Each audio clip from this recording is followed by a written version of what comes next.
Hello everyone. Last व्हिडिओमध्ये आपण discuss केलं की डिस्टन्स टाइम ग्राफ काय असतो. ह्या व्हिडिओमध्ये आपण डिस्कस करणार आहे की डिस्टन्स टाइम ग्राफचा यूज करून आपण ऑब्जेक्टचं स्पीड कसं कॅल्क्युलेट करतो. Distance time graph to determine speed of the object. पुन्हा हा डिस्टन्स टाइम ग्राफ आहे. एक्स एक्स वरती टाइम आहे, वाय ऍक्सिस वरती डिस्टन्स आहे. Time it is in minutes, distance it is in kilometre आणि युनिफॉर्म स्पीड साठीचा हा ग्राफ आहे. So consider small part A B. Suppose मी हा एक स्मॉल पार्ट ए बी ह्या लाईन वरती कन्सिडर केलेला आहे. आता draw line parallel to the X axis from point A and another line parallel to the Y axis from point B. मी सरळ काय केलं, ए पॉईंट मधून आणि बी पॉईंट मधून एक्स ऍक्सिसला पॅरलल आणि वाय ऍक्सिसला पॅरलल अशा लाईन्स मी काय करेन, प्लॉट करेन, ड्रॉ करेन. पहिल्यांदा मी ए पॉईंट मधून एक्स ऍक्सिसला पॅरलल लाईन ड्रॉ केली, एक्स ऍक्सिसला पॅरलल लाईन ड्रॉ केली. त्याच्यानंतर बी पॉईंट मधून एक्स ऍक्सिसला पॅरलल लाईन ड्रॉ केली. सेम आता मी ए पॉईंट मधून काय करेन, वाय ऍक्सिसला पॅरलल लाईन ड्रॉ केली आणि बी पॉईंट मधून काय केली, वाय ऍक्सिसला पॅरलल लाईन ही ड्रॉ केलेली आहे. आता इथं जर बघितलं तर आपल्याला एक इथं ट्रायंगल तयार होईल. सपोज हा इथला जो पॉईंट आहे त्या पॉईंटला मी सी पॉईंट म्हटलं.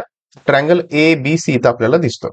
आता जर मी एसी डिस्टन्स म्हटलं, so what AC is indicates A to C distance. हे ए टू सी डिस्टन्स आपल्याला काय दाखवतं, it shows the time interval. Time interval काय दाखवतं, T2 मायनस T1.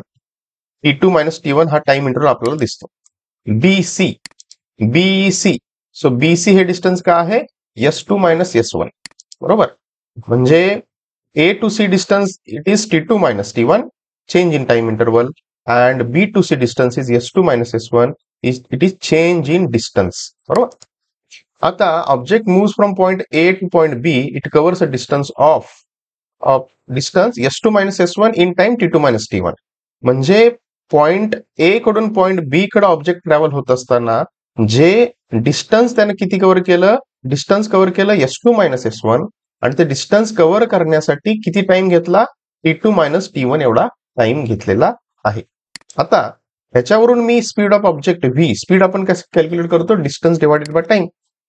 म्हणजे जर मला स्पीड ऑब्जेक्टचं सपोज त्याला मी नोटेशन व्ही दिलं, व्ही जर मला कॅल्क्युलेट करायचं असेल तर व्ही म्हणजे काय करणार मी, S2 minus S1 divided by T2 minus T1. So S2 minus S1 divided by T2 minus T1. So S2 minus S1 is change in distance and T2 minus T1 is change in time. मी काय करत आहे, त्या AB लाईनचा slope, त्या AB लाईनचा slope is nothing but the speed of the object or velocity of the object. आणि speed आणि व्हिलॉसिटी सेम कधी म्हणतो आपण, ज्यावेळी distance is equal to displacement. As we have discussed as a universal truth जे आपण एक डिस्कस केलं होतं त्याच्यानुसार युनिफॉर्म स्पीड आणि युनिफॉर्म व्हिलॉसिटी एकच असू शकते ज्यावेळी डिस्टन्स आणि स्पीड सेम आहे, त्यांचं मॅग्निट्यूड सेम आहे त्यावेळी.